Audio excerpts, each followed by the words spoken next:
Hello, everyone, and welcome back to Invested, my podcast series where I chat with creators, founders, and business leaders making an impact on this world, and today's guest has certainly done just that.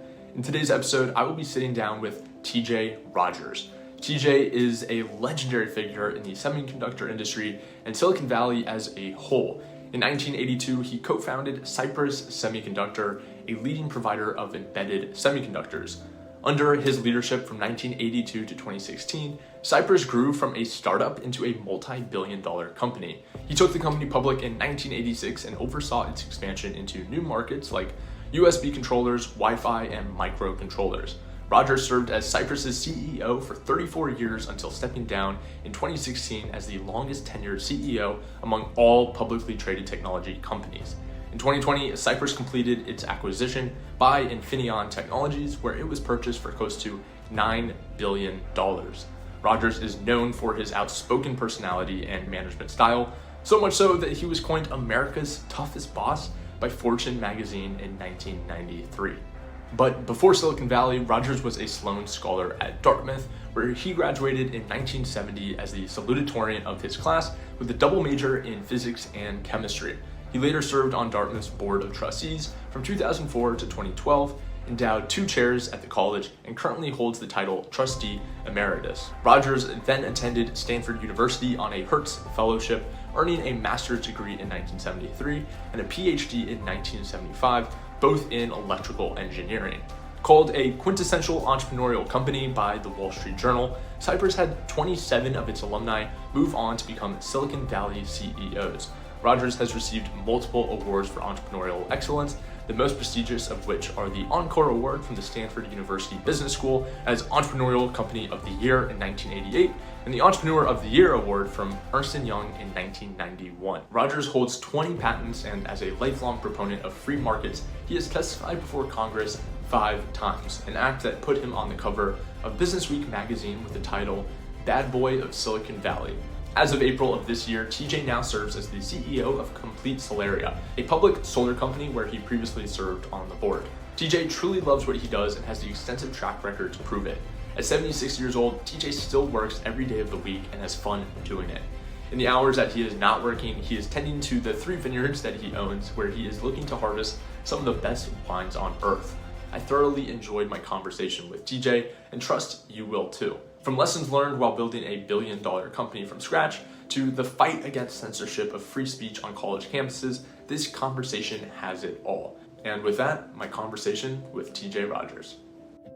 All right, TJ, thank you so much for joining us today. I am looking forward to diving into some great questions that I myself prepared, as well as my audience. And I know that they're really looking forward to learning from you and all of your years of experience. But before that, I really wanted to dive into an interesting article that I read about you. It's from 1985. Frank Rose wrote an amazing article. He said that you felt the best way to change the world is to generate possibilities, to put people to work, and to make money.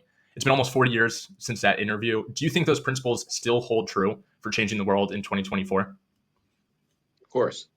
I mean, what's your option? Elect one of Donald Trump or Joe Biden, and then tax people, and then give the money out by a political process. I mean, obviously, being able to start companies and create intellectual property and make value, create value that people are willing to pay for voluntarily, that is a true free market. Yeah. Is the right way to go. It's the only moral way to distribute money. Yeah. No, totally agree and aligned there. Want to dive into your background. So you finished your doctorate at Stanford and you famously turned down an offer to join Intel because you felt that you wouldn't have the freedom to pursue your projects that you wanted to pursue. Where did this courage come from, especially, starting off your career at a time when a lot of people feel that they need to kind of put in the years, put in the effort before going off and doing their own thing? I'm curious where that courage came from to kind of veer from that traditional path. Well, my first smart crack would have been it's the courage of ignorance, being able to walk away from a great opportunity. Yep. Gordon Moore lived here in Woodside, where this house is. I knew him. He offered me one job, and then a different guy inside of Intel offered me another job. Yeah. I knew Intel was a great company. I tracked Intel all the time, not just their technology, but how they ran their company, what their processes were. That was I had 20 or 30 Intelers in the company, and Yeah. I would talk all the time about what they did. So it turned out that at that time they were working on what later, I think maybe Moore's Law was already said one or two times, but the concept of Moore's Law wasn't a big deal. People didn't know it. Sure. Intel was not making CMOS at that time, so they made very high power MOS circuitry, and we're way, way, way up on the learning curve on Moore's Law. Yeah. And it wasn't obvious at that time that taking a standard MOS transistor, metal oxide silicon transistor, and shrinking it by a factor of 1,000 and shrink it by a factor of 0.7 every 2-3 years until you got your shrink factor up to 1,000 was going to be the juggernaut.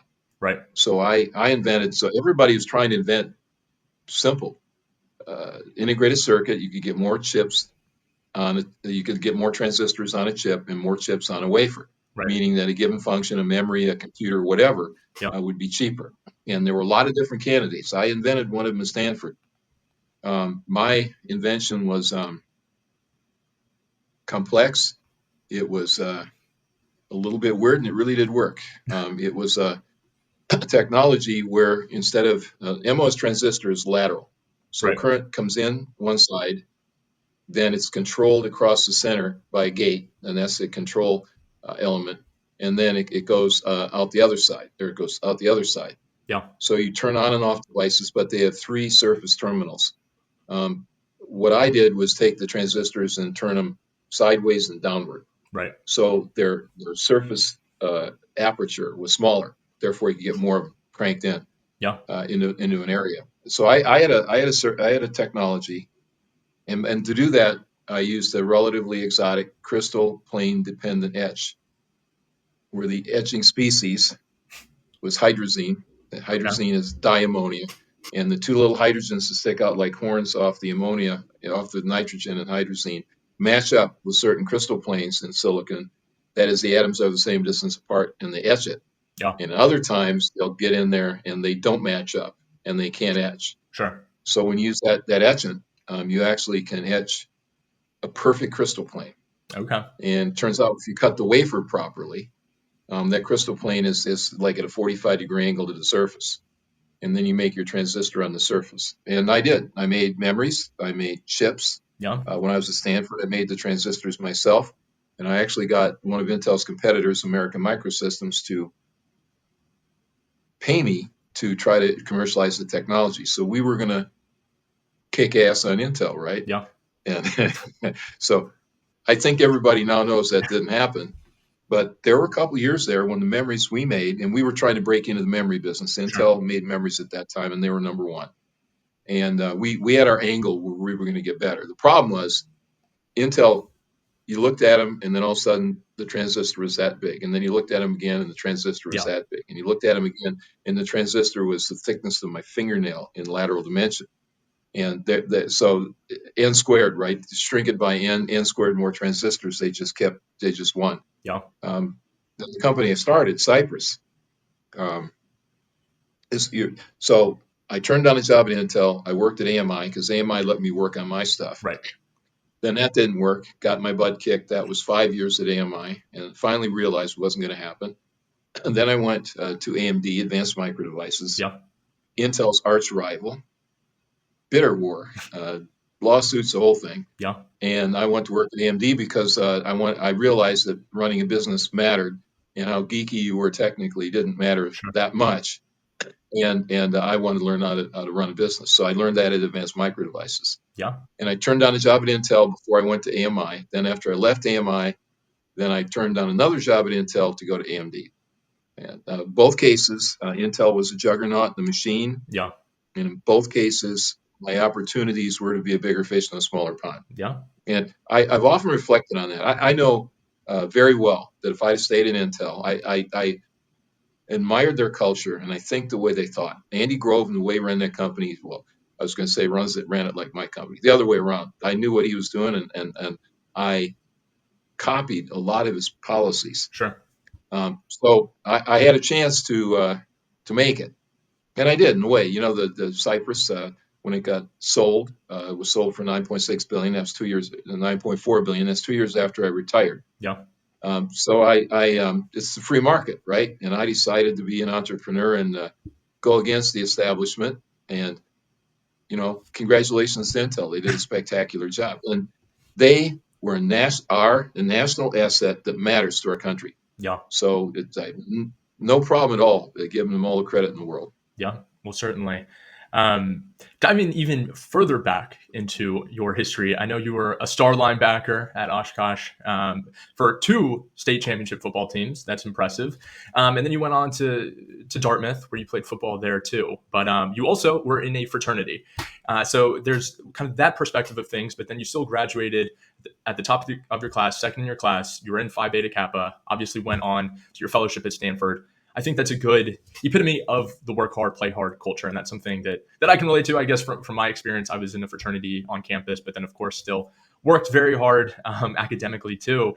I'm curious just how that mentality really helped you in your career, not just when you were building Cypress, but now.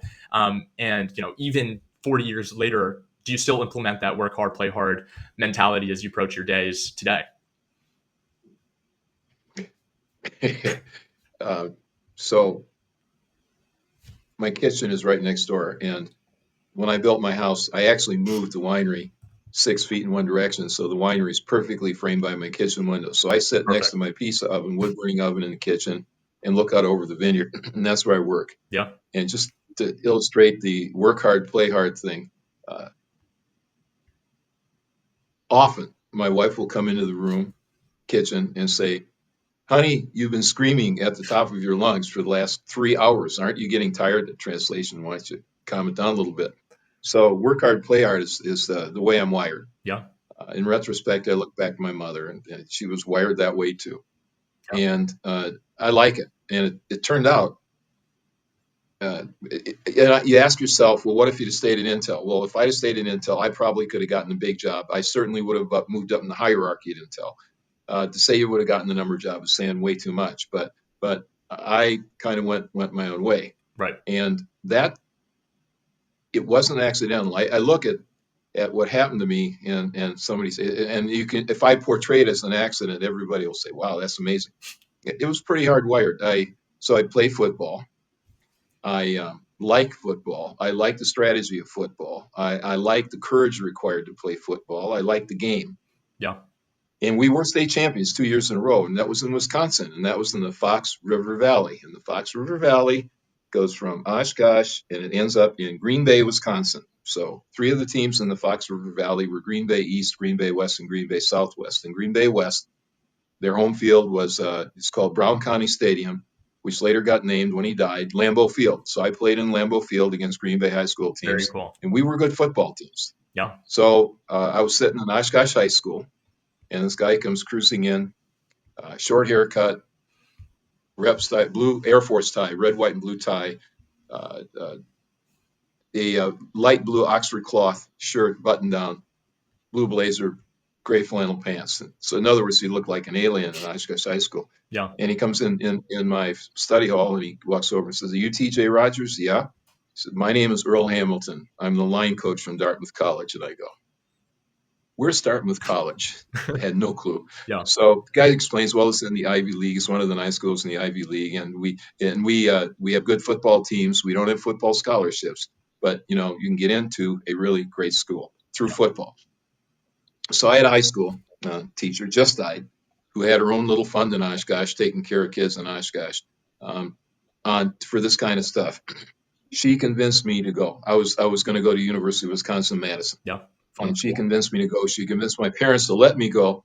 And then I went to Dartmouth. And then, okay, Dartmouth. Everybody's seen the movie Animal House. Of course. And Animal House was written by a Dartmouth student who was 1 year older than I am at Dartmouth. Okay. And he was a brother at a house called Alpha Delta, AD. Yeah. And AD was right across from the football stadium at Dartmouth. And Dartmouth won the Ivy League championship 2 years when I was there. But I only played my freshman year. It was way too important for me to go to school there. Dartmouth was an exceptional school. After my freshman classes, which were big, meant 30, my classes were typically 10 students with the guy who wrote the book. Wow.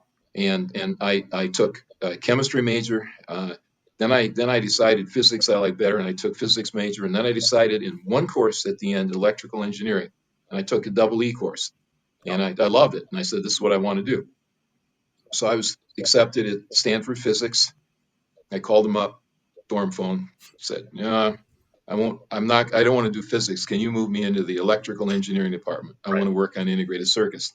Secretary goes, it doesn't work like that. You have a fellowship here. If you don't come here, you don't get your money. Right. And here's a number for you. It kind of blew me off. Yeah. So I drove from Dartmouth to Stanford, having to find a job. Yeah. And I went and found a job at Stanford.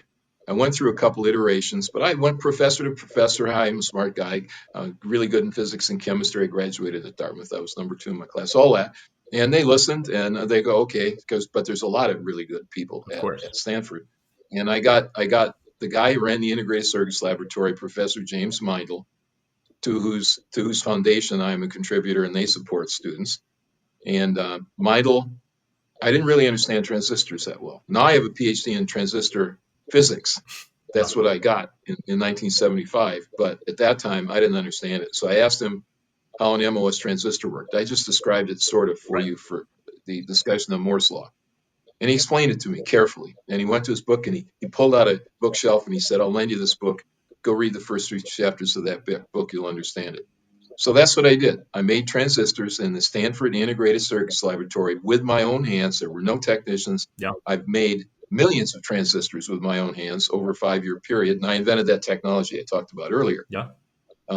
So then I wrote 2 papers. They were back-to-back best paper awards at the International Solid State Circuits Conference. So I got notoriety as a student. Sure. So then I kind of could talk to anybody I want. Hence, I got to see the Gordon Moore when I was still just a graduate student, and I ended up doing what I said, following the path. So from getting disillusioned with chemistry, I didn't like organic chemistry. Today, for my personal life, I use organic chemistry 3 times more than any other physics or electrical engineering, anything I do. But I have these skills. I'm interested in everything. And then they just naturally led me to integrated circuits. So in integrated circuits, you've got software, hardware, transistors, circuits, temperature measurement devices, and you put it in silicon. And then you can connect it up and you can make tiny wires, but they're not perfect. So you got to work on them. And eventually you just keep crunching everything into smaller and smaller chips. And that's what I did for my career. Yeah. And by the way, you want to talk about work hard, play hard? There's work hard, play hard right there. We talked about Silicon Valley widows. My first wife, I've had 2 wives, and my first wife was a cheerleader for the Oshkosh High School, and she followed me to California to go to Stanford, and we fell apart. She went to Berkeley, and our philosophies diverged to such a point we had trouble not throwing things at each other. I see. Yeah. And she got her PhD at Berkeley. So I've done work hard, play hard all my life. I work every night till 8 o'clock, come home, drink some red wine, till I'm ready to go to bed, crash and get up and work on Saturday and Sunday for the stuff you couldn't get done during the week. Yeah. And that's because I loved it so much. I think, I forget it. It may have been Jefferson or Franklin, but they said, do something you love and you'll never work a day in your life. There's a quote like that. That's exactly right. That's what I do now. And right now I'm a technologist. I have different kinds of technology that I like, and I'm broad enough that I can kind of get into stuff pretty fast. Yeah. And that's what I do now. I have 6 technology companies. They're all working on cool stuff. Yeah. Well, it seems it's amazing. And you mentioned your mother there in that story. I understand she worked in a corps during the war with electronics. And I'm curious just how important that influence was on you in your childhood, just in terms of kind of developing that interest in technology and tinkering with things. How impactful was she in that development? My mother was a graduate of University of Wisconsin at Oshkosh. She was a teacher. She was a grade school teacher. But during World War II, she got drafted into the Army Air Force. The University of Wisconsin at Oshkosh is the teacher's college of UW system. So if you wanted to be a teacher for a career, you went to UWO. Yeah. and my mother went there. But now you dump 5,000 students out, and Oshkosh had the best of the best. All my schooling in Oshkosh, Wisconsin was off the charts good, really good. Yeah. Uh, my grade school, K through 9, was part of the UWO, and as it was to other grade schools, was as good as Dartmouth is to colleges. Wow. So all along, I had good teaching, and my mother got drafted because she had to go to another city to teach. She was in the lobby of the hotel where she was resident 5 days a week when she traveled from Oshkosh. And she flirted with a young lieutenant, and the young lieutenant was giving a test to get into the Army.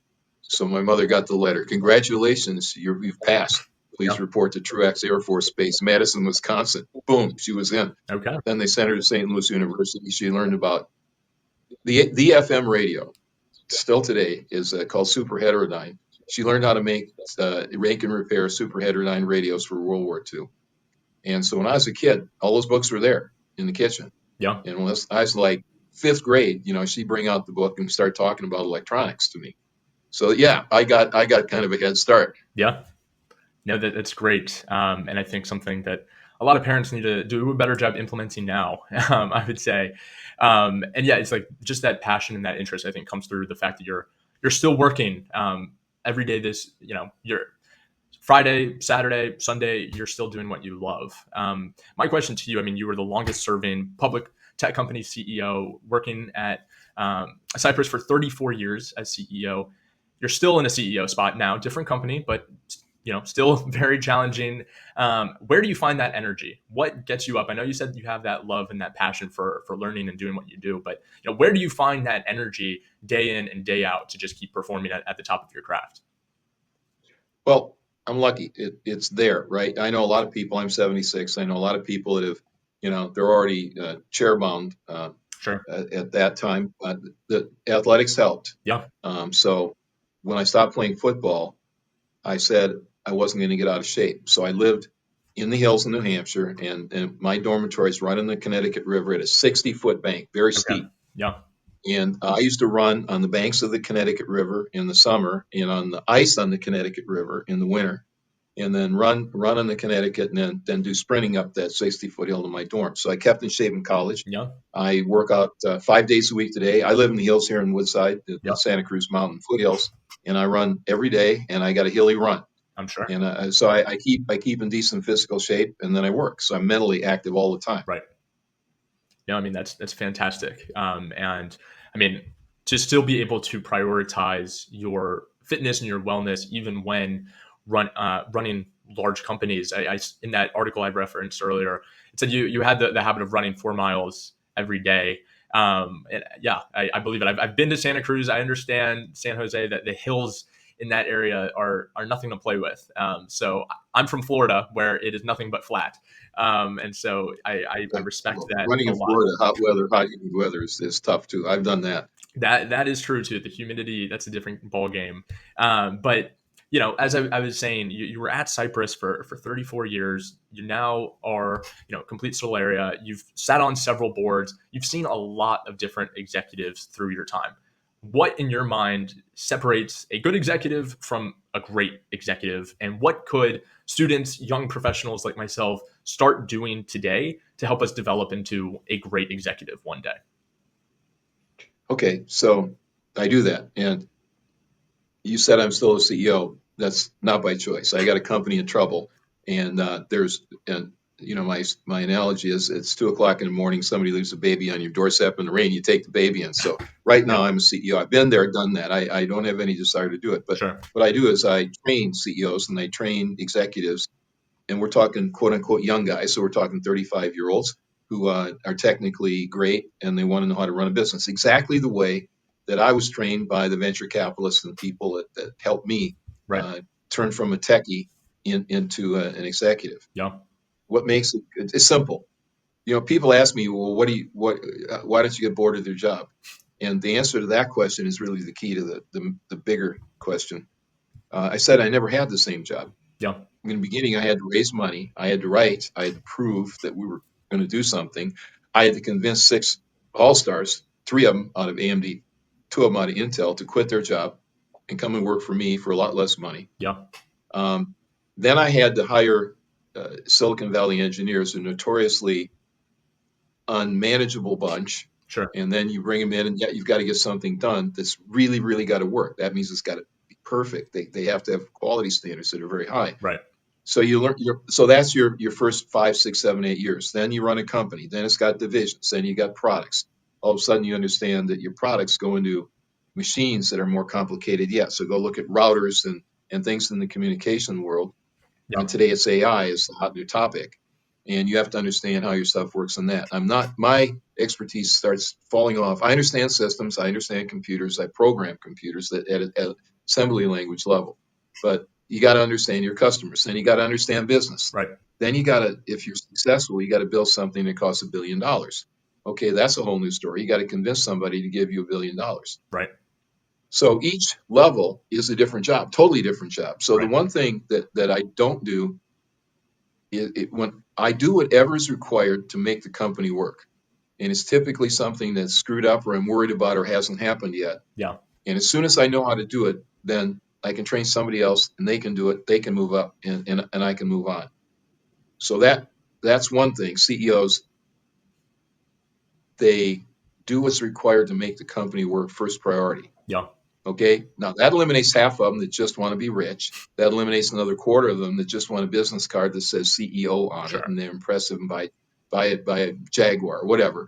And you get down to then you've got kind of the hardcore Silicon Valley CEOs that were technical, still are, but did whatever they needed to do to make their company work. You know, Jensen Huang, you take a look at NVIDIA. Yeah. He's been that way for a long time, Yeah. and his job has completely changed.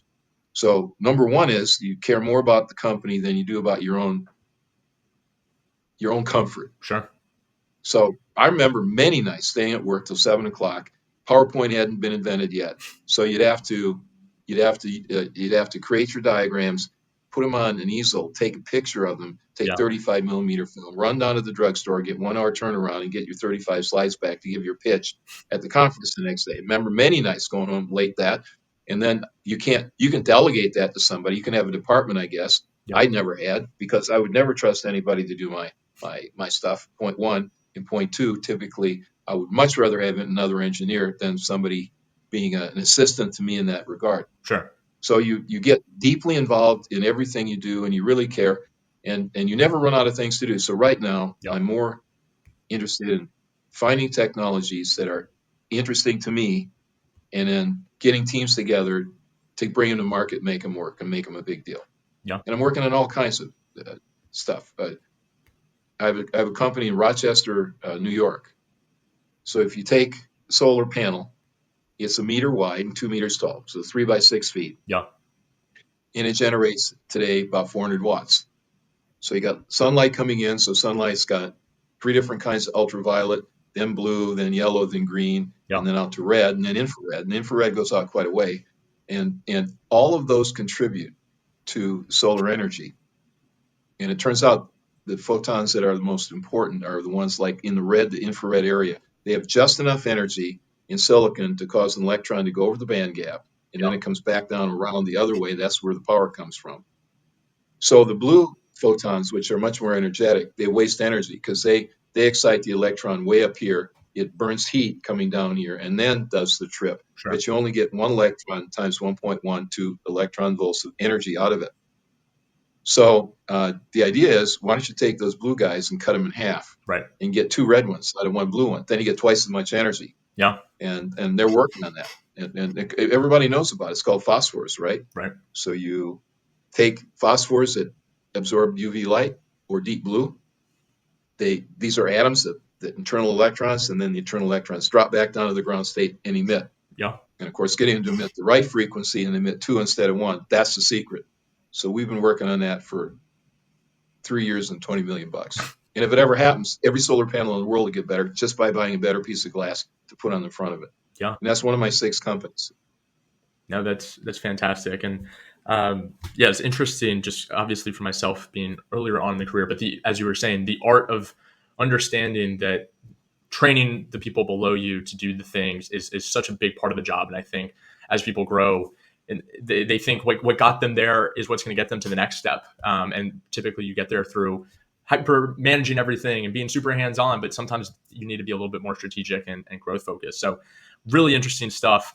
My question to you, this just came to me. I mean, now that you're in the CEO spot again, and granted, it wasn't necessarily by choice, I'm curious how you're approaching this CEO role, how you approach the team, the leadership, different than when you were at Cypress Semiconductor. Okay, my CEO job today is a company called Complete Solaria. It's a $50 million a year solar company, meaning they put solar on your house in California, Texas, East Coast. Yeah.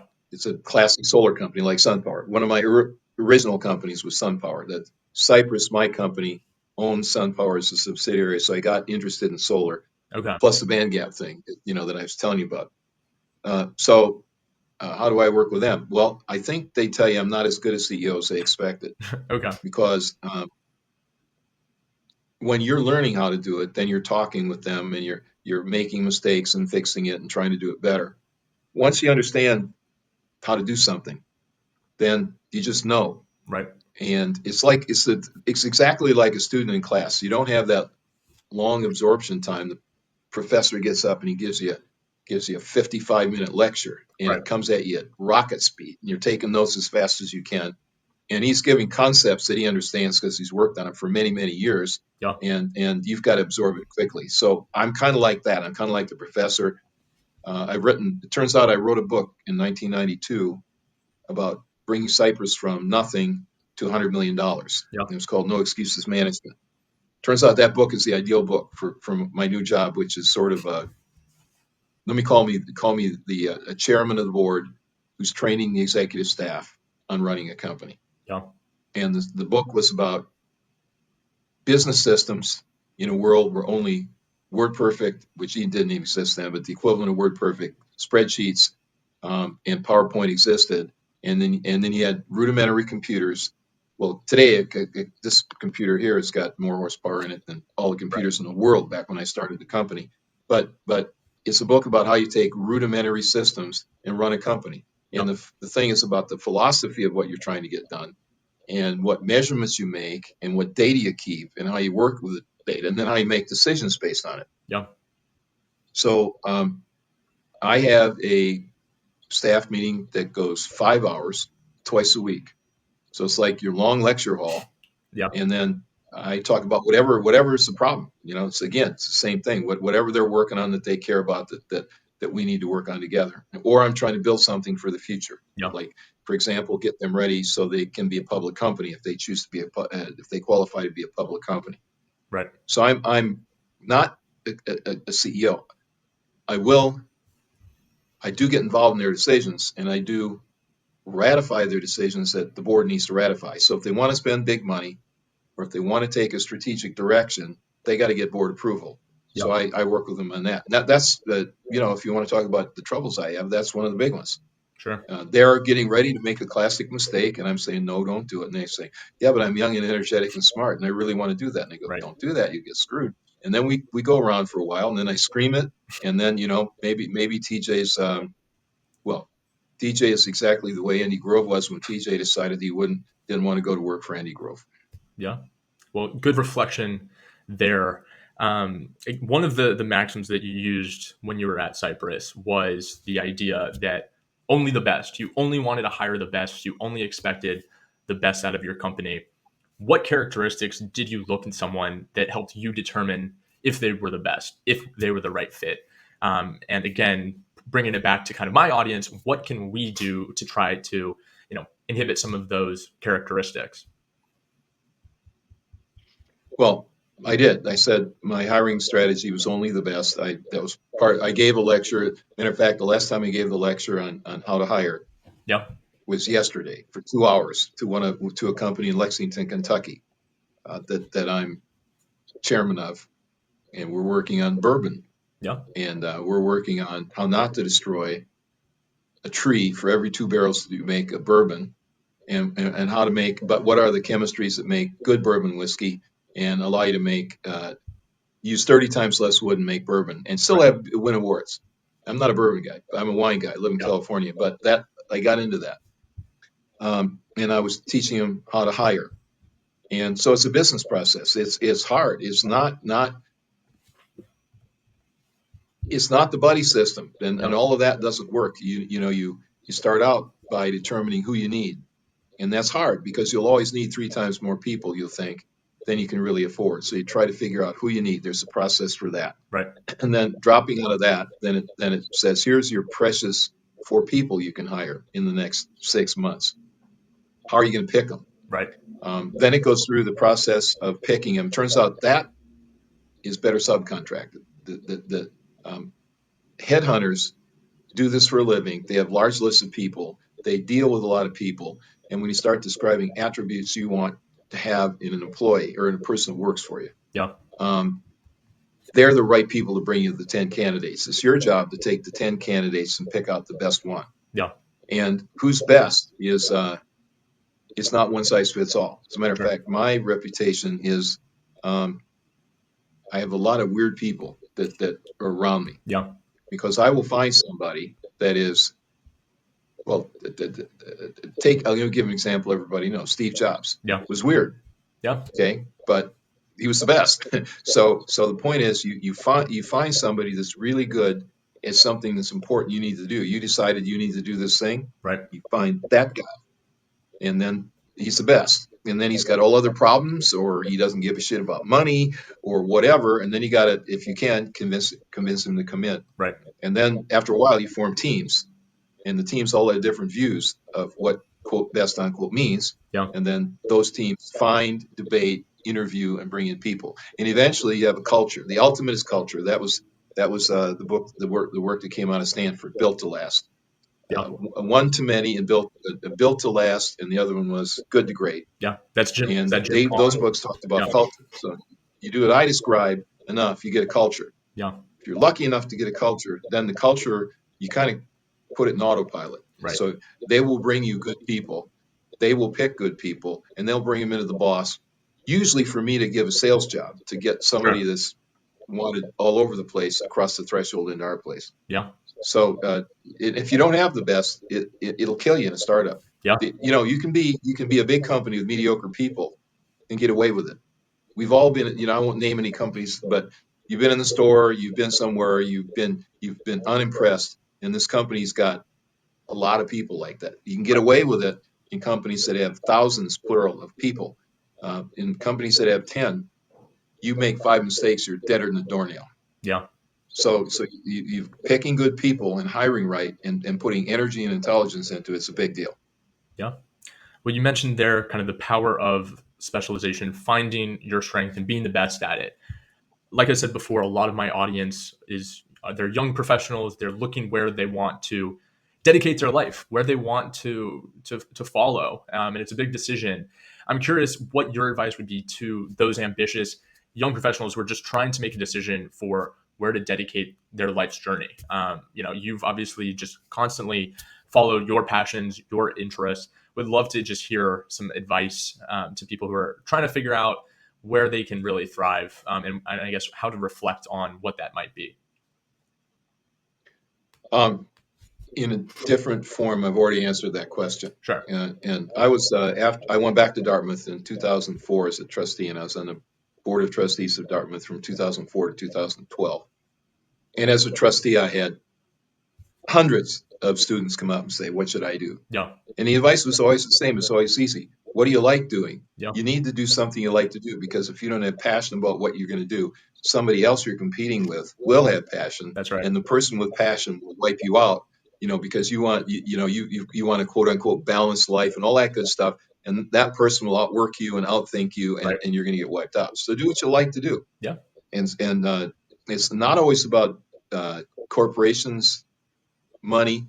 Do what you like to do, and then you'll never work a day in your life. Back to the old quote. Yeah. Well, there you go. I think this is a natural transition, mentioning your time as a trustee at Dartmouth. In the past, you've been a strong advocate for free speech, and you've made comments about the lack of it at certain college campuses. I think it's pretty obvious that has occurred.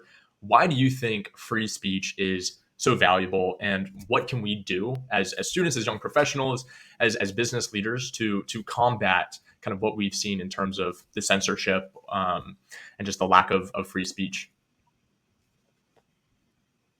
Well, first of all, it's shocking to me that it isn't obvious to the first order, to everybody, why that's an obvious question. Sure. Yeah. How would I like to be in China, where my house is probably bugged, and if I say the wrong thing about the wrong guy, then I won't go to this university, Yeah. or I will be exiled, or Soviet Union, same thing, Yeah. or Europe, where I'm a member of the aristocracy, or I'm not a member of the aristocracy. I mean, the point is being able to speak freely, being able to contribute, being able to have different ideas. Right. People say, you have you're what's the word I want? You're making trouble of some sort, and the fact is, those are the people who change the world for the Yeah. better. That's right. So it's obvious that you want to be here, you want to be in free speech, you want to be able to say, I think IBM's this or that isn't as good as mine, and I'm going to change it. You want to be able to challenge Intel, even if you lose, because you're going to learn a huge amount just challenging them, finding out where they are, and finding out what it takes, what it takes to do that. Yeah. So to me, it's obvious you have to have free speech. Okay, then in academics, it's always been obvious to academics that they need free speech to pursue their discipline. Right. And that's always been true inside of colleges. But what's really interesting is when academics in today's world, when academics decide to have strong views on non-academic fields and enforce them, and that's where you run into the trouble. Where you there's a party line and you have to follow it, and that's really screwed up and Sure. it's really wrong. I realized it at Dartmouth. I came in. Dartmouth's one of the few colleges that has truly elected directors. We have a democracy of directors or Yeah. trustees, and I wrote a letter to my classmates, alums in general. It wasn't by class. And I said, I think we spend too much money at the college. We have too big overhead. Yeah. We now have more administrators than we have faculty members. What's wrong with that? Yeah. Because back when I was there, we had really small classes, and Dartmouth was about teaching, and that's what you focused on. Right. And I said, we've gone, in those days, we used the term politically correct. Sure. Today it's called woke, right? So we asked about that problem. I asked about that problem. Part of the board hated me because I said things that I was speaking against the college itself. Sure. And one of the things I realized when I was being attacked for my free speech was that I had to do free speech at Dartmouth College first. Right. Yeah. And they didn't have it. So okay, the arbiter of free speech in college is called FIRE, FIRE, the Foundation for Individual Rights and Expression. Today it used to be called the Foundation for Individual Rights and Education. And they ranked all the colleges for their free speech, and they still do today. Yeah. And they are the arbiter, and they have hundreds of metrics that they use, so they can tell you who's number 393 and who's number 394 accurately. Right. They used to have a simple red-green system. So I talked to our president at Dartmouth and said, "You guys are ranked poorly. You have lousy free speech." And I said, "I see it all the time. In my case, I don't care. I don't need Sure. to be liked. That's not one of my things that I have. Yeah. But you really stifle free speech, and there's an in crowd and an out crowd. And by the way, when I was at Dartmouth, the in crowd were the conservatives, and the out crowd were the Vietnam War protesters. So the lefties were the rebels, and the conservatives were the state administration that tried to keep a lid on the rebels. Now, power structures flipped, and FIRE's been looking at that for years. So today, I look at our, quote, great institutions, unquote, and they ain't so great. Harvard is ass last in free speech in the United States of America. And this is based on hundreds of interviews, questionnaires, data that shows students, for example, are worried about retribution if they say something is wrong. Students will tell in the various forms of questions, which are fairly scientific and well done. Students will say they're afraid of retribution, so they've self-censored. They won't say their views. Right. And that's awful. Yeah. And it's bad. And universities have done it, and it's not okay. Yeah. And frankly, I think the product coming out of our universities is not as good as it used to be. Sure. It really isn't. The level of diligence the teaching is not as good as it used to be, because we got all these other things we have to worry about. and mere teaching and creating excellence in learning. In many cases, taking a high seat. Look at Harvard. Look at what they talk about. I went to Dartmouth. All right, it's a natural rivalry Of there. course. We're the wild guys from the north, and they're Harvard, the sophisticates. And so we always had a kind of a prejudice Sure. for it. But all you got to do is walk around the Freedom Trail in Boston. It takes you a day, and you see Harvard was part of the freedom of this country. Period. Yeah. And a lot of them died for it. Signing the Declaration of Independence was a death sentence for a bunch of them. Get your house burned sentence for others. And that's not true at Harvard today. The stuff they talk about, they argue about, the meanness that you see coming out of that place is awful. Now they got rid of some people, and I hope that's the beginning of the pendulum starting to come back Sure. in the middle. Yeah, well, you mentioned kind of how Dartmouth, the structure of the board and the democracy, that's something that I've learned about through Bill Ackman with the Harvard board and just his concerns with that and how they've changed.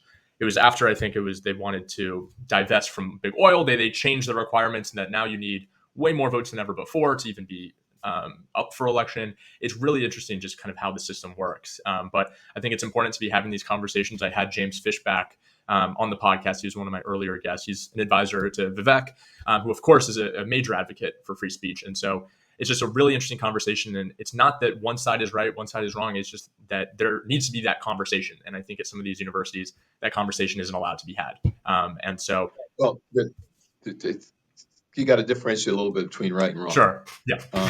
If you're talking, somebody's got the left view and somebody's got the right view of some issue, the answer is it's difficult to say who's right and wrong, and who's right and wrong may change over time. Like, when I graduated in 1970, there was a protest against the Vietnam War every week. And it wasn't violent, and we didn't interrupt it, Right. and they did their thing, and they went out and took over the green and all that stuff. But, I was in ROTC. Yeah. Why did I do that? Well, the deal was, if you were in ROTC at Dartmouth, you graduated lieutenant, and then they let you alone to go to graduate school, which I did. Yeah. And that was my deal. Okay, so I clearly could have been, the flag waving, these commies, they don't love America. Sure. Didn't do that at all. Okay, so it's the differentiation. And by the way, in retrospect, they were right. Sure. They were right a lot about Vietnam, and it wasn't worth what we did there. But there's another, the right of free speech versus the censorship, canceling people. Yeah. That one I'll fight about all day long, and they are wrong. That's right. Those people who say you can't speak freely and who shun people and cancel people, they are wrong. So there is an absolute right and wrong in the vertical dimension of free speech and not. Whereas the left-right political stuff typically gets all the press. Sure. And there is a huge latitude of reasonable thinkers. Yeah. No, totally aligned there. That's, I guess, yeah, I should have clarified when I said right and wrong. But yeah, I think that's just, it's an interesting thing. And especially for myself being a relatively fresh college grad and I interact with students daily, it's interesting to see kind of how this is all going to play out. But changing subjects to, I guess, a little bit of a lighter tone right before we have to log off here. I understand you were talking about your whiskey company, the bourbon. You're obviously very into wine. Where did that come from? What kind of inspired that? Is it just that, again, work hard, play hard culture where at the end of the day, there sometimes is nothing better than a nice glass of wine? And of course, the organic chemistry background can kind of help a bit there too. So would love to just understand a little bit more about that passion in these last few minutes that we have here.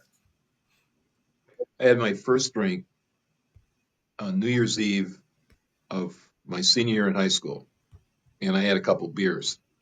And I didn't drink, one, because there was never any alcohol in my house, and two, my mother, who was a handful to deal with, would have killed me or my brother if we had ever come home drunk, ever. Sure. So it didn't happen. So then you go to Dartmouth, and I talked before about Animal House, and I told you a brother of Alpha Delta wrote the book, and you've seen the movie. Yeah. And I can tell you, having been at Dartmouth, there was an incident in the movie about where a horse died of a heart attack in the dean's office. Never happened. There's another incident in the book where the students went out and interrupted the local parade. That was Farber College in Oregon. Okay. That would have been in Hanover, New Hampshire. Never happened. But other than that, in that movie, I had personally done everything in that movie, everything, Okay. and that's exactly what Dartmouth was like. So I I started drinking at Dartmouth. And that drinking was like frat drinking. Sure. I Yeah. worked my butt You weren't off. drinking nice wines. Yeah. No, I did, even at Dartmouth. I mean, you get some Ripple or some real crap, downstairs. So you drink beer and some hard stuff sometimes. Okay, so I started to drink at Dartmouth. That's the point. Then I drove to California. I drove the southern route, Route 66, from the East Coast to Southern California, and I came through some valley down near LA, and they had fruit trees and they had fruit wine, and we went in and tasted the raspberry wine, and oh, isn't this wonderful? No, it wasn't wonderful. It was really sugary crap, but it tasted pretty good. Sure. So I got up here. Then I can be from this dining room to downtown Napa in less than 1 hour. I can be downtown San Francisco in 26 minutes. There are other wine districts around. Sure. So when I first came here, weekend in California, I mean, it's like going to vacation land to live. And I got into wine country, and I started going to all the vineyards. And this is back when Napa wasn't crowded and it wasn't Right. commercialized, and it was fun. BV was a small, Beaulieu was a small vineyard. Martini was a family winery, that kind of stuff. Yeah. So I got into California wine. Then there was a fancy store in the El Camino Real that sold fancy wine to rich investment bankers. They lived in Atherton, right across the street, a little north of Stanford. And these were all the great wines of the world. So I went in there. I had a fellowship at Stanford, and it paid well. And I got a house and all my tuition, all my books, and then I had a stipend, and I could afford a couple of bottles of wine a week. So I went into the store, and the guy said to me, "Why don't you try some French wine?" And I go, "What do I want French wine for? I live in California. I like California Yeah. wines." Take a look. So I bought a mixed case. My first bottle of champagne, Louis Roederer. My house champagne is still Louis Roederer. I have others now, but that's still my basic Louis Roederer Brut non-vintage. Yeah. I bought Bordeaux. I did Medoc, Saint-Emilion. I bought Burgundies, and these are cheaper ones. But I got into French wines, and I really liked them. I still do today. Yeah. So my vineyard, I had 3 vineyards, and I make California Pinot Noir, but I make it in the Burgundian style. Okay. And if you take one of my wines and they'll age for 20 years and put it up in let's say you take my '06 and you put it up with 3 or 4 Burgundies from '06, put bags on them, my wine doesn't get picked up from the French ones. So that's where I'm at. I like, I'm now getting back in my life in a little bit of white, but I like red wines, in particular Burgundy/Pinot Noir, but now I like Bordeaux as well. And I have a great collection that I collected over the years, Yeah. and I'm knowledgeable about the wine. But Yeah. I do French wine and I do California wine, and all things being the same, I'll take a Burgundy any day, a red Burgundy any day of the week. Yeah. Well, there you go. And the beauty of wine too is that it's an hobby that you can enjoy with others. And the fruits of your labor certainly pay off, pay their dividends. So I know we're at time. So TJ, really appreciate the time you spent with us today. I know that all of my audience is really going to appreciate it. I'm curious, in closing, just what can we do to support you on these different life missions? A lot of times we're talking to founders or creators, and it's a little bit more of a straightforward ask. But you mentioned kind of just the free speech. You mentioned just these different initiatives. What can we do to just show our support for your life mission at this point? Um, be successful in your own life. So I've never, I'm not in politics. I don't like politics. I don't like politicians. I don't give them any money, and I don't watch the news. There's no party that I have or anything like that. Sure. What you can do, what's wrong with politics now, and it's worse than ever before in my life, is that you've got this dichotomy where you got the worst guys on the left and the worst guys on the right, and then they argue with each other and they point out each other's bad characteristics. They tell you how bad America is, what's wrong with us, Right. and then you have divisive arguments, and then somebody has to lose, and then the newspaper of choice has to pick on the guy on the other side to show that he was really wrong, shouldn't have got elected. Don't listen to that crap. don't get sucked into it. Yeah. Vote for merit, vote for freedom, and don't vote to enrich yourself, because I guarantee everybody that is promising you to enrich yourself will make you poorer. Guaranteed. That one I know for a fact. Adam Smith knew that for a Yeah. fact. It's don't vote to get something, some subsidy. Like, right now I'm in the solar business. I have been for 24 years. Yeah. I was the chairman of SunPower Corporation. It was the first big, important American solar company when it went public. As a matter of fact, my company owned SunPower. Yeah. So I've been in solar for 24 years, and we love solar. We do this green, we do that green. It's all crap. You can buy a watt of solar installed. So if one panel is 400 watts. A typical system would be 8,000 watts, would be 20 panels. Yeah. In Europe, you can buy an installed system for $1 a watt. In the United States, with all of our subsidies, it's $3 a watt. Yeah. So we talk about it, we subsidize each other, and we make everybody's job more difficult with work rules and other rules that are not productive to a well-running society. Yeah. And then we try to get elected on solar. I see a politician says, well, we're going to help the solar industry. Turn your back and run like hell. I still can sprint. I'm gone 100 yards away in 11 And seconds. you're probably, Goodbye. I was going to say, you're doing it in a fast time. Well, perfect. Be successful. We are certainly working on that, and we plan to make you proud. So, TJ, thank you again for joining us. This was my pleasure, and look forward to staying in touch. So, thank you for the time. Thank you. Appreciated it.